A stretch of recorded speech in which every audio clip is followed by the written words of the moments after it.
Well, good morning. It's great to see everybody. I want to welcome our campuses, everybody here at Littleton and at the Mill, and then especially at Dove Valley. Hope everybody's having a great weekend. We'll take your Bibles this morning and turn to John chapter 8, verse 48 through 59. We're going to be looking at that. If you don't have a Bible, there's one right in front of you in the seat, or turn your smartphones on, and let's follow along together. So just a backstory of kind of what's going on. Pastor Craig's done an excellent job of getting us up to John chapter 8. And this morning, what's happening, kind of a backstory, if you look at John 8:48, it's an identity crisis going on with the religious leaders, the Pharisees of that day about 2,000 years ago. There's a group of men that do not like what's happening because the tide is beginning to shift. People are beginning to find and they're following Jesus Christ, who claims to be the Son of God, who claims to be the Messiah, this Jesus of Nazareth. And as these religious leaders are following along and watching this whole thing play out, the crowd now is beginning to turn their feet and their hearts toward responding to Jesus, and that is not a good thing for them. They recognize that there's something powerful, something supernatural going on in the life of this man. So a while back, as they began to follow the crowds, an official son comes to Jesus and says, "Jesus, my son is really sick and I need your help." And before that official even gets back to his house, Jesus has healed that son. There's a woman who has been bleeding for 12 years, and she comes up in the crowd and just touches the cloak of Jesus' wardrobe, and she's healed instantly. There's a man who has been camped out by a pool in Bethsaida. For 38 years, he's been a paralytic, has not been able to walk. Jesus appears on the scene and says, "Get up, take your mat, and take off, go back home." And for 38 years, the man has not been able to walk, and Jesus heals him, he gets up, and he walks out. And so the religious leaders are recognizing that the crowd is beginning to follow Jesus, and their identity is on the line. And so they are struggling against that. And so verse 48, the gloves kind of come off. And they attack Jesus' humanity and his character. And they say, "Jesus, our group got together last night, the religious leaders club, and we figured out what's going on. First of all, you're a Samaritan." And a Samaritan was a racial slur at that time. Can't even say slur. Racial slur at that time. And that would be like calling Jesus white trash. Like, "Jesus, you're white trash." In other words, you're on the other side of the tracks, and you don't have any place in any pronouncement of the coming king. We are not recognizing your authority here because you're just from this small podunk little town and you're white trash. The second thing they said is, "We know that there's something going on in your life supernaturally, and it only can come from Satan. You're demon possessed. We're not recognizing that you're of the Father, of our Father Yahweh of the Old Testament." And in verse 8, verse 41, they even say something like this. It's really cutting. They said, "We recognize that your mom was a virgin, and so she messed around with another guy, and you shouldn't have even been born. You're illegitimate. You're a mistake. So Jesus, ultimately, you're a white trash devil child who should have never showed up on the scene." And I want to tell you, in any culture, in any race, if we went to the other side of the world right now, you never mess with anyone's mom, do you? You don't make fun of people's mamas. No way. When I was in fourth grade, I had a paper route. I grew up in a small town in southeast Nebraska, and I got the privilege of delivering the county paper to our small town. And my dad said, "If you deliver the papers, you do a good job and collect your money, you can buy what you want." And so my brothers and I were able to get our first pair of Lee jeans. Some of you are like, "Oh, those are good days, right?" But I also saved up and bought my first pair of USA Nikes. Yeah. The United States Nikes, there they are, beauties. And I just firmly believe as a fourth grader, if I had those shoes, I would be the fastest kid in the fourth grade. And so I put those babies on, and it was like Michael Johnson, Carl Lewis, Forrest Gump, and like the Chariots of Fire all in one pair of shoes, right?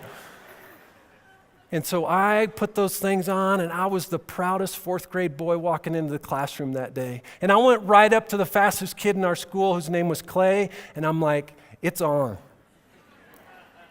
We get to recess today, look at these babies I've got on. I'm going to smoke you, so we're going to race.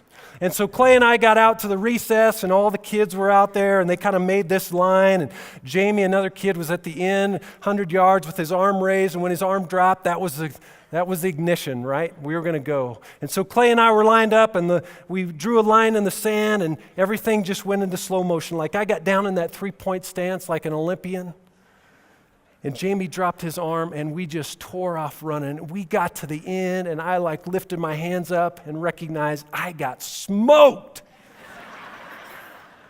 I lost, and I'm like, you got to be kidding me. All the work I did on my paper route, and these shoes, and I lost the race.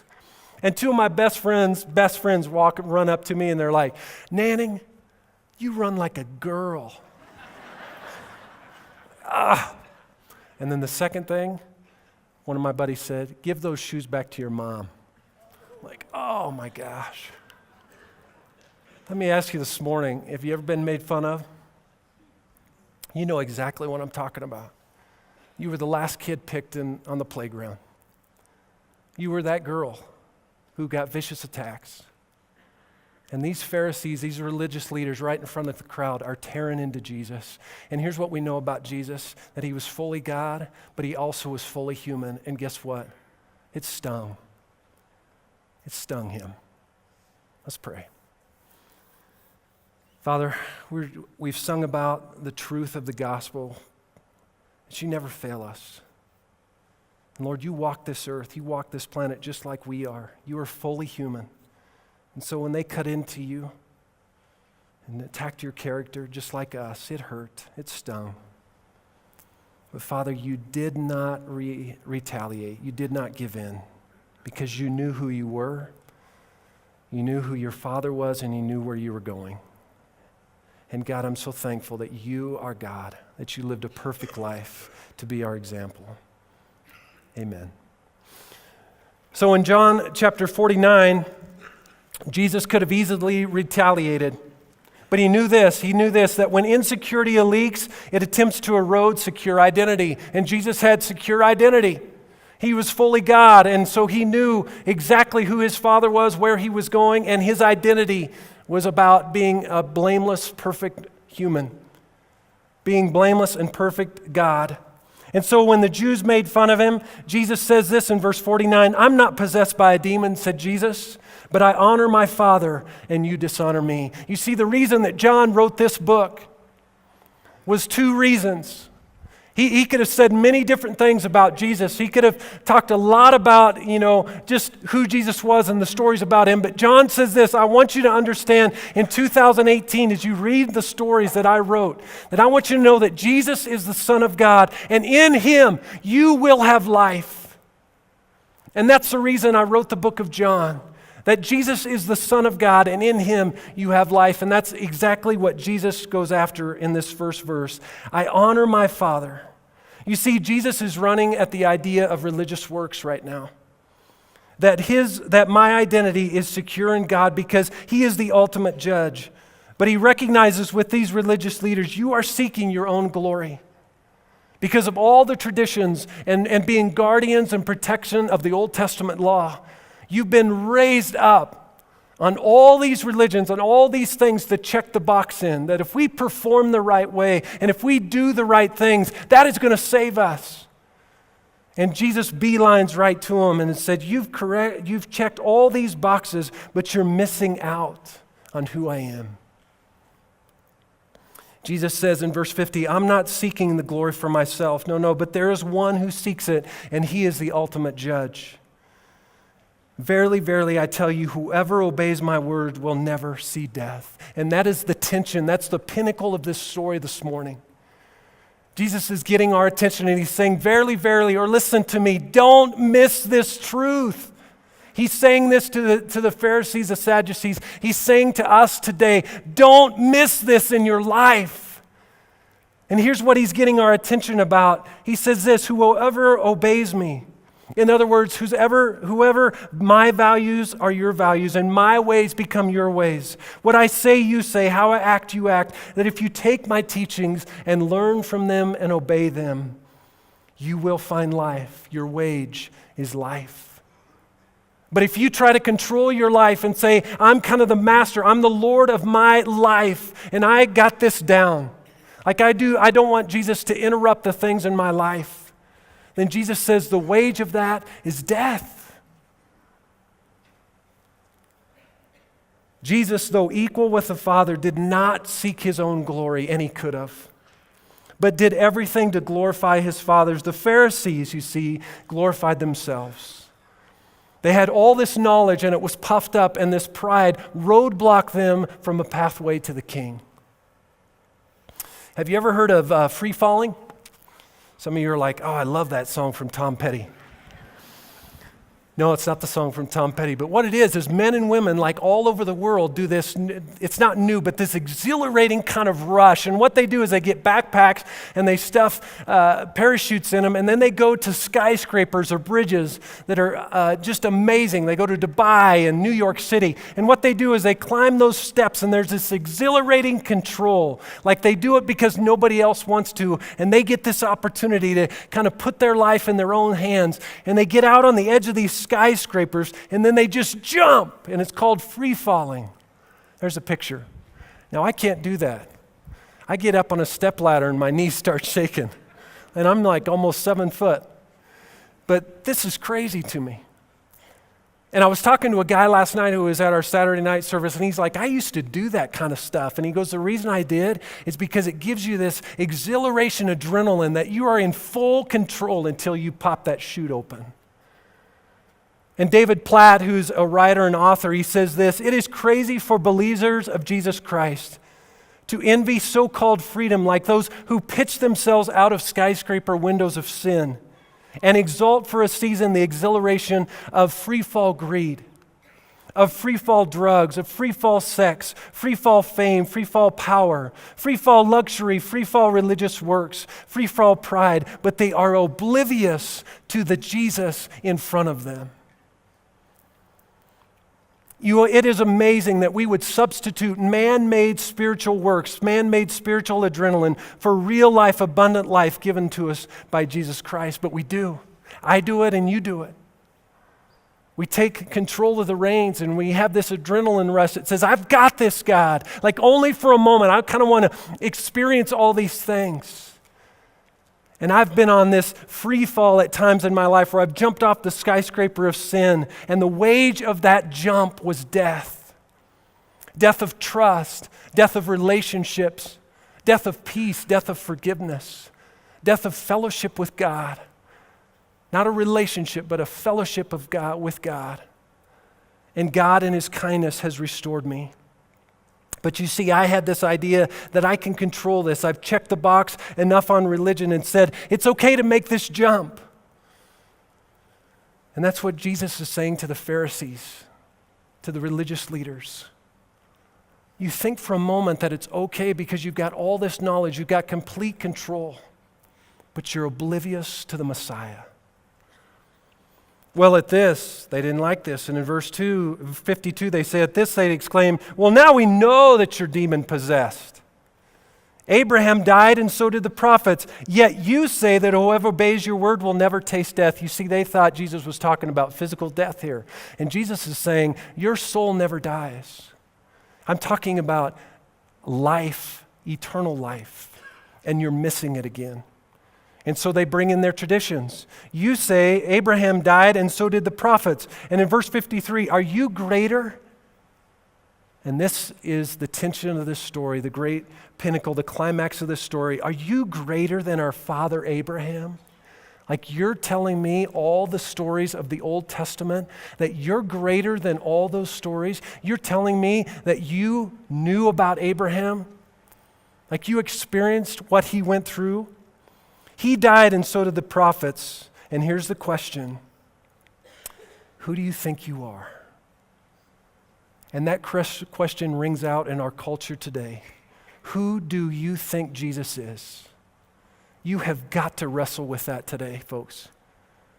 If you believe that Jesus is the Son of God, if you believe that he was just a good teacher, a great prophet, a good messenger, The same question that rang true in 2,000 years ago rings true in 2018 as we begin this new year. You have to figure that out for your personal life. Dads, you've got to figure that out for your life and your family. Moms, you've got to figure that out. High school students, middle school students, elementary students, you've got to figure out that question. Who do you think Jesus is? That is the pinnacle of life. That's the pinnacle of our faith. We've got to figure that one out.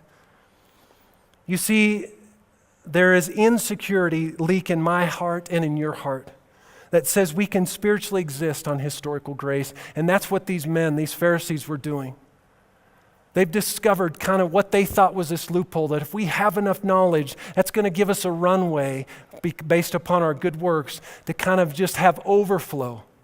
And I believe that. We believe in our past religious works, and somehow we think that this is good enough to cover our future. So I was raised in the church. My mom and dad were actively involved in the church. My dad was one of our lead elders in our church. My mom was in elementary student ministry.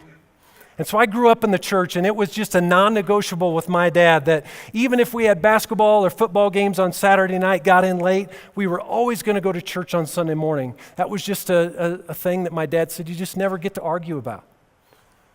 And we tried. Man, we tried. And he's like, nope, we're all going to church together, because he just had this belief that it was important to worship in the context of generations. And you see, because of my faith in Christ at a young age, and I did all the right things and checked all the right boxes and said the prayer and was saved, that I just felt like when I went off to college, that gave me like this free fall skyscraper to go, hey, I did all the right things back here, and so that just gives me a runway to do whatever I want and take life by control. And some things happened in our church where our lead pastor and our student pastor resigned, and it got ugly and messy. And so I just checked out when I went to the university. I said, I'm done. If that's the way that Christ followers treat people who are in full-time ministry, I don't want to be anything involved with the local church. And so I went off to college and I pursued three things. I had a relationship that was not glorifying to Christ at all. I was in a fraternity that did not even come close to the things of God. And then I was in pursuit of playing basketball. And those three things drove my life. I checked out on going to church, of any type of fellowship, any type of anything religious at all, or any faith in Christ. I didn't want anything to do with it. And one night, it was on a Saturday night, I got back to my dorm and I flipped on the lights, and my dad was on my bed, sitting on my bed. I thought, oh no, this is not good. I must have been overdrawn or paid too much money or wrote a bad check. And then I thought, nah, something probably happened to my brothers or sister, or something happened with my mom. And my dad said, hey, Kip, I want you to know that as the lead elder of our church, I stepped down this weekend. I'm like, what are you talking about? This was a big deal to you and Mom. Like, what happened? Was there a moral failure? What took place? And he said, I want you to know that as an elder of the church, if I can't control my own home, then there is no way I can control the house of God. And because of your lifestyle, your resistance of following Jesus, I've told the elder board in the church that I'm going to step down. And that completely catapulted my life. That changed everything. A few weeks later, myself and 5 other buddies, the college pastor of a church we were kind of test driving, he said, hey, I want you to come to this missions meeting. Just come, I'll buy you dinner afterwards. And we're like, well, we're not, wait a minute. You said you were going to buy us dinner? Yeah, we're in. He was going to take us out to IHOP where we could eat like Vikings, right? And it was free. And so we showed up late. A couple of my buddies probably had some alcohol in their breath. We showed up late and we're like, let's just endure this. But somewhere in that service, the Holy Spirit walked down that aisle. And all 6 of us dedicated our life to full-time ministry, and next year it'll be 25 years that all 6 of us have served God. Yeah. And I tell you that today for this reason, that Jesus is the Son of God, and in him we will find life. And the wage of obedience, the wage of following Jesus is life. And so, as the Pharisees were bringing up all this tradition, all this Old Testament, Jesus says this, look, I understand that you are Abraham's descendants. I understand that your true blood was a part of Abraham, but listen, you still seek to kill me. My word has no place in you. In other words, the reason I know, even though you are physical descendants of Abraham, is because if you truly love God like Abraham did, then you would love me because I am God, and you wouldn't want to kill me. In 1 Peter 2, verses 20, 1 Peter 2, verse 20, Peter says this, "To this you were called, because Christ suffered for you, leaving you an example that you should follow in his steps." Verse 22, "He committed no sin, and no deceit was found in his mouth. When they hurled insults at him, he did not retaliate. When he suffered, he made no threats. Instead, he entrusted himself to the judge, who justly justifies. He bore himself our sin. He himself bore our sin in his body on the cross so that we might die to sin and live for righteousness. By his wounds we have been healed. For you were like sheep who've gone astray, but now you have returned to the shepherd and overseer of your soul." How could Peter believe this? How could Peter write this? How could Peter be sentenced to death and crucified upside down because he didn't want to have the example of Jesus? How could a man who was a zealot against the Roman government change and believe this? Because he knew that in Jesus he found life. Jesus believed it, and at the age of 33 died for the truth on our behalf, on your behalf. You see, secure identity knows the truth, where it comes from, where it is going, and will not be shaken. Jesus was the truth. John 14:6 says, "I am the way, I am the truth."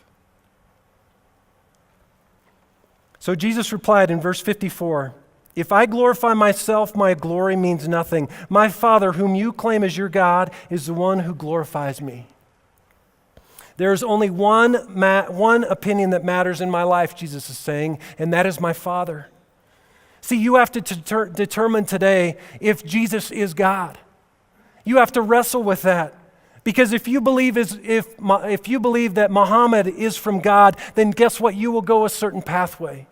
If you believe that Joseph Smith is from God, then you will live your life a certain way. If you believe that the rabbis were from God, you would live your life a certain way. If you believe that the Dalai Lama is of God, you will live your life and have behavior a certain way.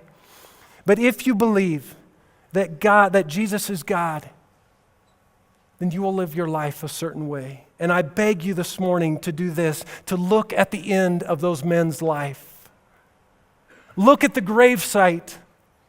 If Jesus' body is still in the grave, then guess what? He is guilty of the wage of sin. You cannot believe him.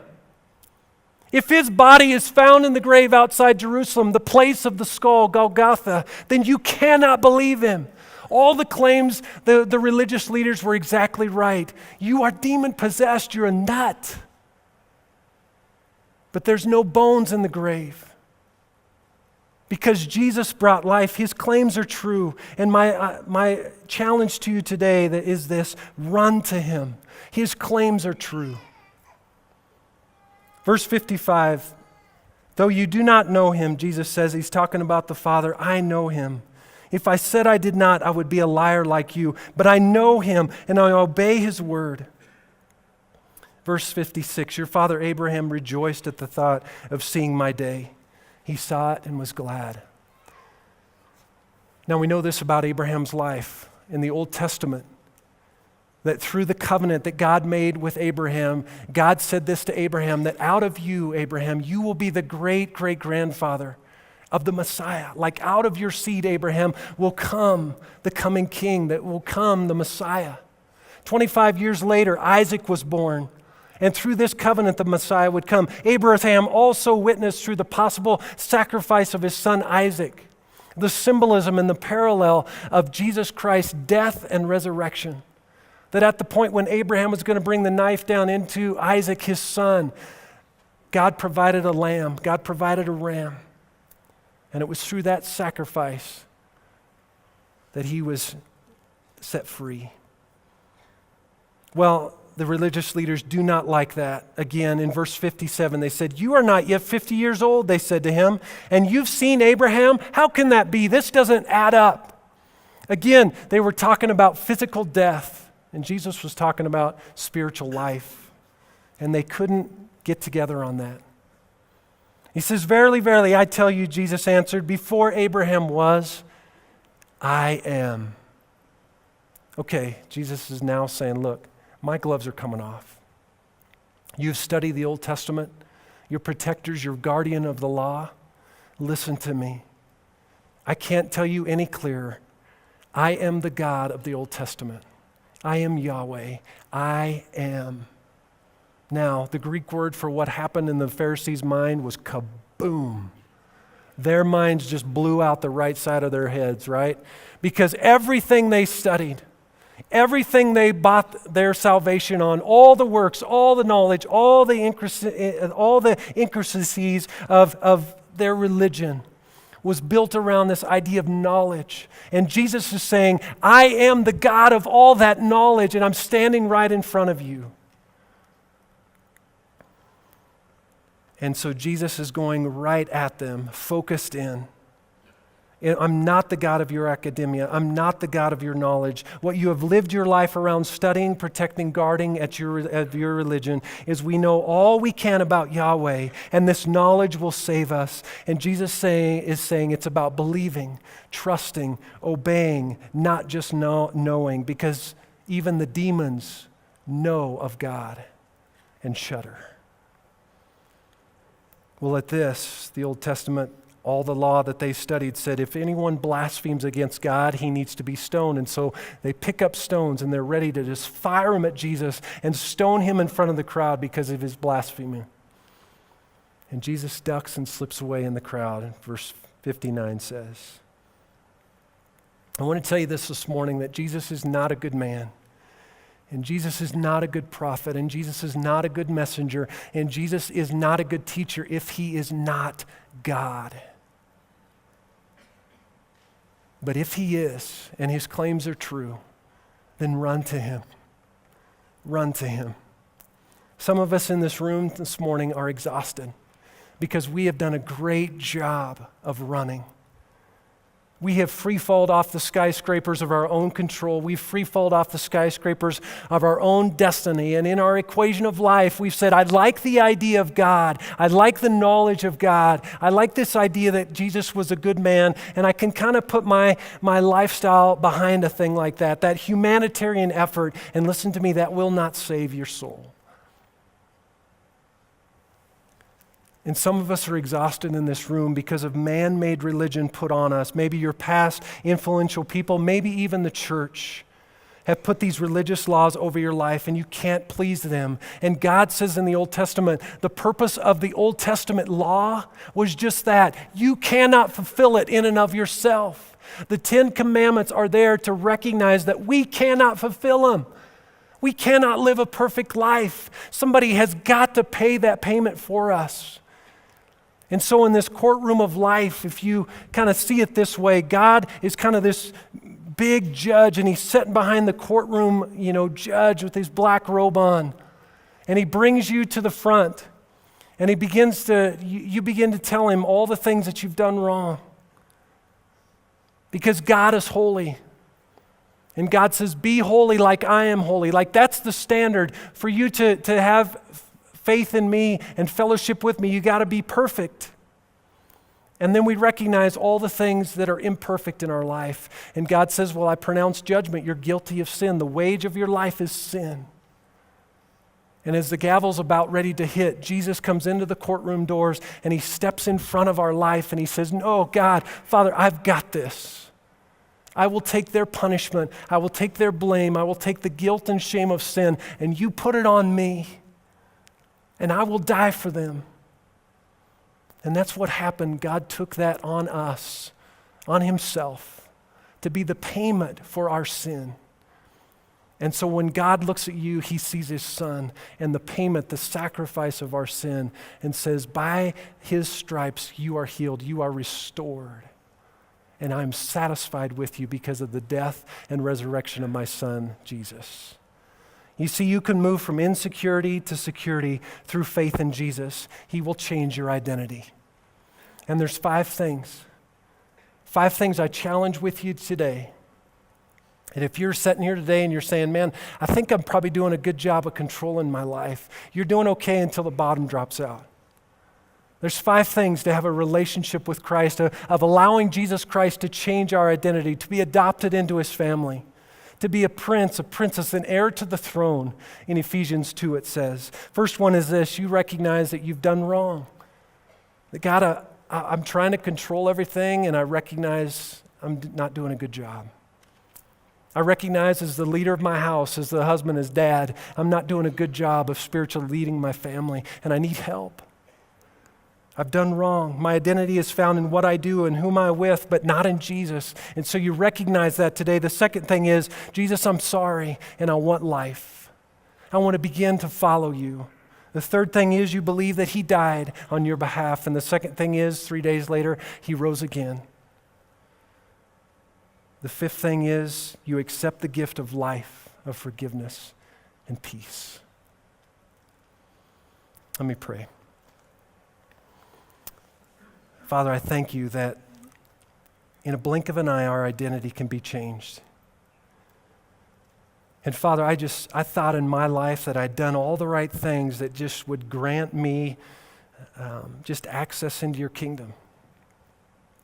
But I tried doing it on my own merit, apart from you. And Father, I pray today for the people who are sitting here, who have just said, I've never pointed my heart in the direction of finding and following Jesus, that they would find you today, that you bring life, that the wage of obedience is life. Father, thank you for that free gift. Thank you that you come and you change our life and transform our mind and our heart in what you did at the cross. Amen.